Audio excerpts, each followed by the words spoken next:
Help me welcome to the platform, please, David Matthew Brown. Take out your programs and look at your programs. Jimmy knows where we're going. So the talk today is called Identity Theft, and we're going to talk about who took the T out of my identity theft speech. So there should be a T there in case you're wondering, anybody that's a writer, author. So I had the opportunity yesterday to drive down to Redondo Beach and be with 12 powerful women who have overcome cancer. And I was called to facilitate an hour-long discussion with them, a dialogue, with these cards called Sand Spirit cards.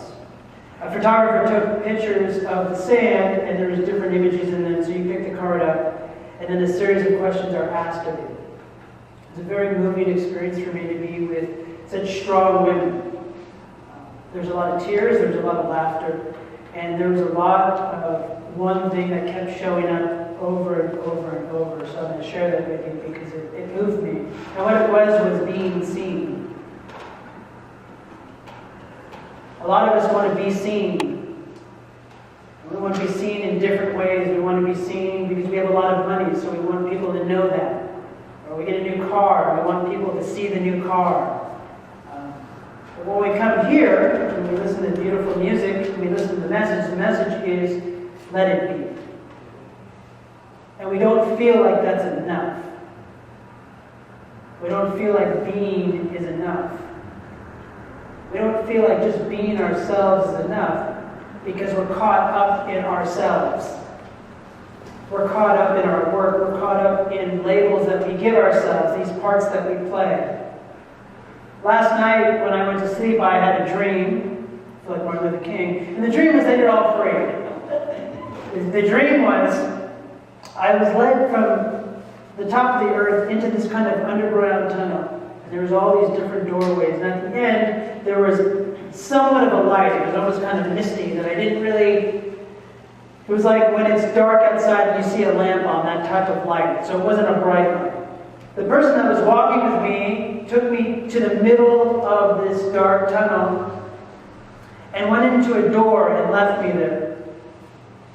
I didn't know what to do in my dream, so I started to run towards the light. And as I ran towards the light, it brought me back up to earth. So there I am on top of earth, and there's all these shady characters. And they start wanting to fight me. And as they're starting to fight me, I'm not a fighter. But I fight back. And as I fight back, they start to go away. And this one character that walks towards me, I touch him and he feels like a piece of wood. And I went, wait a second. These are just characters. These are just different parts of my dream. And as I said that, they all just kind of fell away. And I found myself in a lighting booth. Like one for theater. I'm in a lighting booth with the stage manager, and she goes, David, do you have your resume? And I go, yeah, here's my resume. She goes, wow, you played some really great Broadway parts. And I went, yeah, I guess so. I go, I wish I was there, right? I wish I was there to experience it. And she took me to the window, and we looked out, and there were all these parts, all the people that I just met. They were all playing parts in my life. But I took them seriously. And then I realized that I'm not a human being, I'm a being human. That my nature is to be. Your nature is to be. All of us are just to simply be. And when you go out into nature, and it's easy to say, well, I see a tree, the tree is rooted, and it's just being. But there's a reason why we're attracted to nature in that deep silence, because it is in that silence that we hear what our mission is, what our purpose is, what we're supposed to be doing next. It is here in that silence, in the divine feminine, that we hear our creative impulses.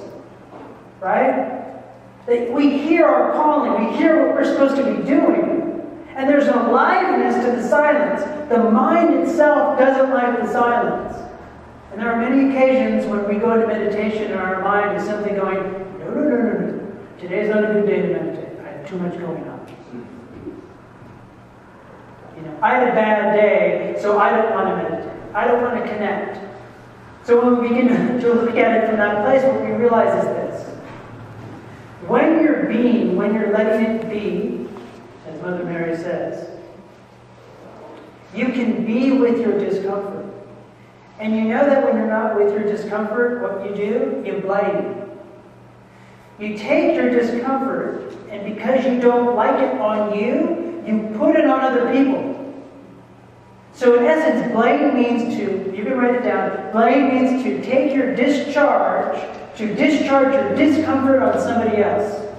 When you complain about somebody else, you're doing the exact same thing. You're taking the feelings of not feeling comfortable because we want to feel comfortable. That's why when we're not feeling comfortable, we go, tomorrow will be better.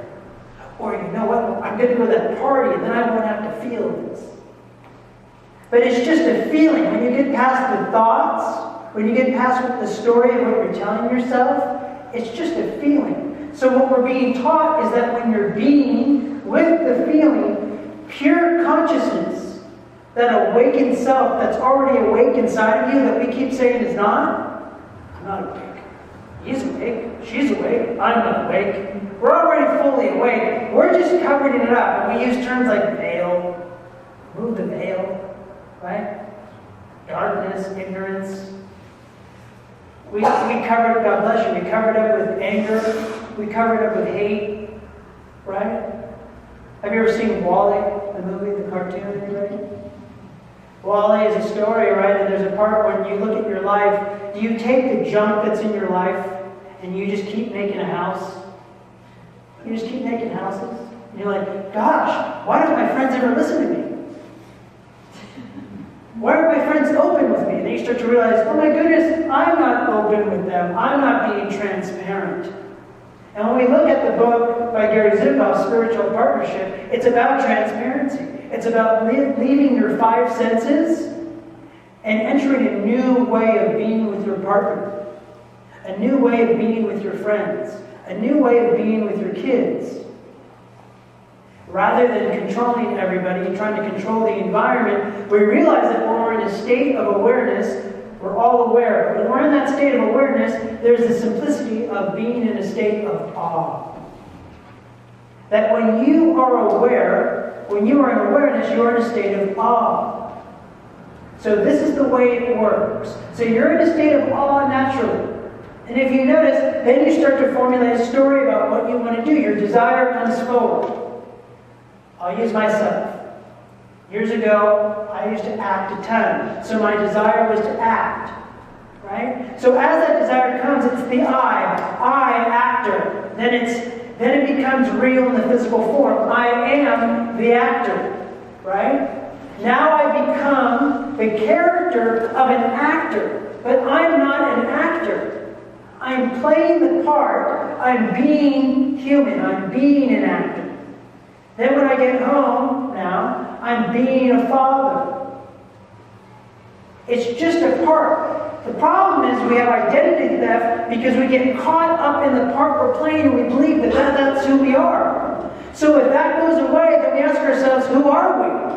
Uh-oh. Who am I without this job? Who am I without this healthy body? Who am I without blah, blah, blah? Who am I when my kids grow up and they go to college? Who am I with all this other stuff? And we're kind of left with this empty feeling. And then the Dalai Lama goes, be in emptiness. But I am empty. I'm not fulfilled. I don't feel right. Something doesn't feel good inside of me. What's that feeling that doesn't feel good? That emptiness is a disconnection from Source. And you know that you're disconnected from Source. How? Because you worry. You doubt. You're confused. You're angry. You're hateful. Right? But these are all places that when you become aware of it, you can use that then to shift your life. Oh, I'm worried right now. Okay, so I'll be in this place of worry. And then you just keep coming aware of worriness, right? I'm worried. Every time you're worried, you become aware of it. Once you put awareness on something, it will go away. It might not go away in the time frame that you want. You know? You may put awareness on something, it might just keep showing up, and you just put awareness on it. You're not connected to it, you just feel it. Oh, wow, this is it. This is what worry feels like in this body. Wow, that's interesting. Right? Then you move on. But what happens is, worry comes, and then we tell ourselves a story about the worry that we're experiencing in it, and then we tell our friends the story that we're telling ourselves about the worry that's going on in our life, and then they join in with us, and before you know it, you've got a nation that's just worried. You're like, wow, God, I'm so worried, we're in the box. How do we get in this box? I don't know. Come in the box with us. I don't know. How do we get here? I don't know. Come in, well, let's figure it out. And then everybody's in there, everybody's trying to understand why they got here, or what's going on, or why it's happening, right? And then you become awake. And then all the people in the box get freaked out. What are they doing? Oh my God, what's that light that's in their eyes? Oh my God, they've totally changed the game. Our agreement's broken. What is it, right? What's going on? That's living out of the box. Being awake, being who you are, is living out of the box. Bosses ask for out-of-the-box thinkers. I don't want an out-of-the-box thinker. That's same old, same old. That's someone that's habitually thinking, and then they go, oh, I have an idea. No, it's not a good idea. You know what I mean? My mind goes away. Out-of-the-box thinking. We should think about our lives as out-of-the-box living. That's what spiritual partnership is. You're a spiritual partner to yourself. Right? I heard Reverend Bacon, just up the street from All Saints Church, say this. Wouldn't it be great if we just introduced ourselves to people and said hello to them, and we said, hello, love? Because that's who we are. We're love. You can run from it all you want. Sooner or later it's going to catch up with you. You're going to realize that love heals everything, and that you're with a partner to heal. That you both have so much love for each other, and your hearts are so open that you're willing to just stand when your partner's going through something and allow that immense love to do its work. Not try to change them. Not try to say, you should be feeling that way. You should be thinking that way. You should be going through that. Why are you going through that? Why are you leaving me? How did you wake up? What are you doing? Right? But we're here to wake up. That's our purpose, is to wake up. Our purpose isn't here to be with the same old, but we're so comfortable with being with what we know, we're scared that if someone walks into a room and they say something different, but then it makes sense to us, then we try to block it. I don't like them. They're completely different. They're different. Right? As I started to go through my process, people started to label me. And it was always the people that were very close to me, right? Because those were the people that knew me. And then as you start to go through your process, their stories get bigger and bigger about you. Because they don't know what's happening to you, right? We've all experienced that. And I'm not talking just partners, I'm talking about family, I'm talking about friends, I'm talking about people that have known you for long, long periods of time. Then all of a sudden you wake up, or you start to wake up, or you start to ask different questions, and they're like, what are you doing? Oh my God. What's happening, right? So we have an identity theft in this world. And it's making a huge separation down the middle of those who are comfortable with what they know, and those who are tired of what they know and want to experience what they don't know. Right? Aren't you tired of knowing what you know? Doesn't it drain you? Don't you want to know something else? Don't you want to know something different? Don't you want to experience this moment and know that this moment is the best that you've ever experienced? Right? There was a Buddhist monk who walked into, I still don't get the story, but I'm going to tell it. A Buddhist monk walked into a butcher shop to get some meat. I guess Buddhists eat meat. So he goes in there to get some meat, and he spent 20 years trying to find enlightenment. So the customer in front of him asked the butcher, what is your best piece of meat? And the butcher smiled. And he said, they're all my best pieces of meat. And at that moment, the Buddhist monk woke up. He woke up because for the first time he realized that this moment that you're in is the only moment you're ever going to be in. You're never going to be in another moment other than now. Ram Dass says, what time is it? Where are you? Here. What time is it now? All the time. Ask yourself, when you're confused in your mind about yesterday or tomorrow, ask yourself, where are you? Here. What time is it now? Oh. And then you feel like it'll be like you wake up out of a dream, like a bad nightmare. Oh my God, I've always been here. Okay. But you'll always be in and now. The mind doesn't want you to be there. The mind says, no, you're lacking. No, you got to worry about this. You got to worry about that, right? Here's a simple thing, and this will be my gift to you till I come back next month, and all of you will turn to me and have stories about why it didn't work out. So here it is. Ready? I want you to breathe in the I. Right now, just breathe in I, and exhale am. Breathe in I through your nose. Exhale am. Christine's like, this is who you are. This is it. That's reality. I am is all you should be focusing on. When you come to a spiritual center and they talk about God, and you don't like the word God, but you like the word life, or you like the word I am, or you like the word essence or presence, whatever it is that you just, God bless you. Sneezing going on. Everybody's blessed. So, when you focus on the word I am, you watch how your life transforms. If you find yourself getting caught up with what someone's saying to you, simply remind yourself to breathe in I am. Does it not relax you? Does it not bring you home quickly? Does it not snap you out of the dream? Even for a brief moment when there's a little bit of light, a little bit of something happening, all of a sudden you go, oh, what a dream. And the thoughts are like, no. What about this? Oh, I gotta go here after the service. When he's done talking, we're gonna go here. I've got to worry about this. No, what about that, right? And it's like this chatterbox inside of you, and we're trying to control it. So when you get into the I am, you realize you don't have to control anything, that it's all happening at once. That's what freaks you out. You're freaking yourselves out. You're like Kramer on Seinfeld walking in the door. Right? You guys you walk out of the dream, you go, whoa! Oh my gosh! It's okay. Okay, this is okay. So our spiritual journey is not that we're just trying to wake up, it's that we're trying to find safety in right now.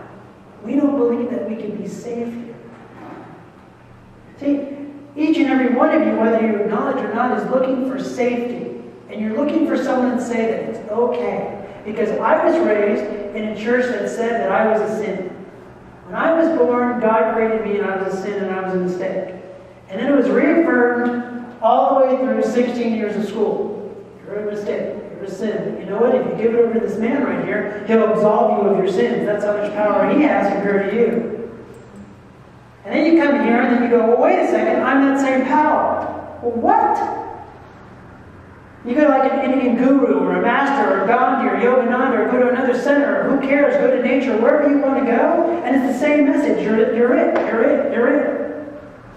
I'm not safe here. I don't know if I can do this. And then you have someone that keeps reassuring you, you can do this. You're powerful. You can do whatever you want. What is your heart desire right now? Already done. So if you believe that the thought happens and then everything else follows, you might want to re-contemplate that way of being. Because that's a linear way of being. When we do prayer work, you will hear someone say, this prayer was answered before it was spoken. That means that there's already a path for you that knows what the best way to go about life is for you. So that path is moving, and you're disconnected from the path, right? You're trying to find your way back to the path. So you pray, you go to wherever you got to go, you're with whatever, and then your life gets all crazy, and you go, I've got to go back home. How do I go back home? You're already home.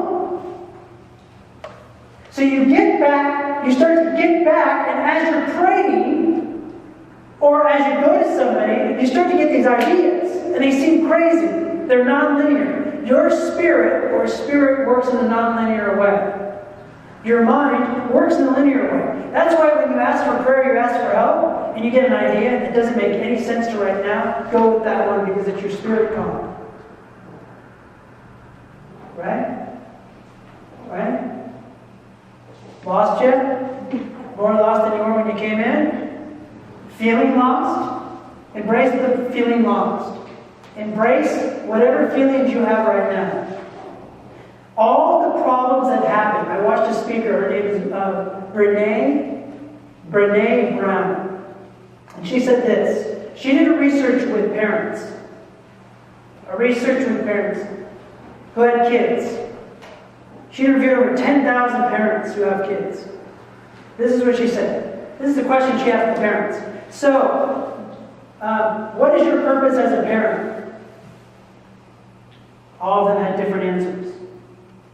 In their research, what they realized is that if a parent teaches their child that they are worthy and loved, they will not experience any addictions in their life.